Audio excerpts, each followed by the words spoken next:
सुप्रभात बच्चों, आप सभी का मेरी हिंदी पाठशाला में स्वागत है। जैसे कि आप लोग पढ़ चुके हो कि भाषा के दो रूप होते हैं, एक मौखिक भाषा, दूसरा लिखित भाषा। तो मौखिक भाषा, मौखिक मतलब मौखिक, मुख मतलब मुंह, मुंह से हम इसे बोलते हैं।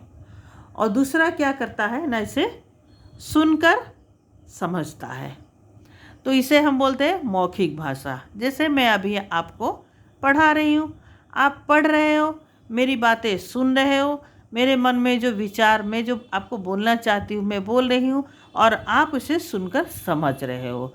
तो ये हमारा जो भाषा का आदान प्रदान किस रूप में हो रहा है ना, मौखिक रूप में हो रहा है, मौखिक भाषा का प्रयोग हो रहा है यहाँ पर। और दूसरा है लिखित भाषा। जब विचारों का आदान प्रदान लिखकर या पढ़कर किया जाए उसे लिखित भाषा कहते हैं। जैसे कि हम कुछ लिखते हैं, अगर हमें कुछ प्रश्न का उत्तर हम लिख रहे हैं, तो उसको जब कोई व्यक्ति पढ़ता है तो उसे पढ़कर समझता है। आपको अगर कुछ मैसेज देना है, कुछ बताना है, कुछ आपके पिताजी को कुछ संदेश देना है या कुछ बोलना है, तो आप उसे मैसेज कर दोगे। तो आप कुछ लिखकर आपके मोबाइल पर कुछ टाइप करके मैसेज कर दोगे, तो आपके पिताजी क्या करेंगे, उसे पढ़कर समझ जाएंगे। आपको कुछ चाहिए, पेंसिल चाहिए या इरेजर चाहिए या पुस्तक चाहिए या कुछ भी, कापी चाहिए, कुछ भी चाहिए, आपके पिताजी बाहर हैं तो आप उन्हें बोलोगे, लिखकर मैसेज दे दोगे कि पिताजी मुझे ये चाहिए, तो आते समय वो लेकर आते हैं। मतलब उन्होंने आपके मैसेज को पढ़ा, आपने लिख के दिया, वो पढ़ा। तो लिखित भाषा इसे ही कहते हैं, जो कोई लिख कर देता है और दूसरा कोई उसे पढ़कर समझता है।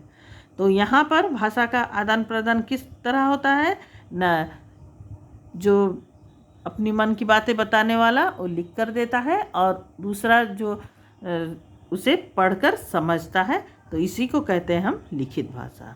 और सांकेतिक भाषा, संकेत से मतलब इशारे से, जब हम नहीं बोल पाते, कुछ ऐसे जगह पर हम अपनी बातें नहीं बता पाते हैं, नहीं बोल पाते हैं, तो वहाँ पर हम क्या करते हैं कि हम संकेत द्वारा, इशारा द्वारा, जैसे मूक बधिर जो होते हैं उन व्यक्ति लोग क्या करते हैं ना, अपनी बातें, अपनी इच्छा को संकेत द्वारा प्रकट करते हैं, क्योंकि वो सुन नहीं सकते, बोल नहीं सकते। हम भी अगर उनसे बातें करते हैं तो हम अपनी मन की बात कैसे बोलेंगे ना, हम संकेत द्वारा बोलेंगे, तभी वो समझ पाते हैं।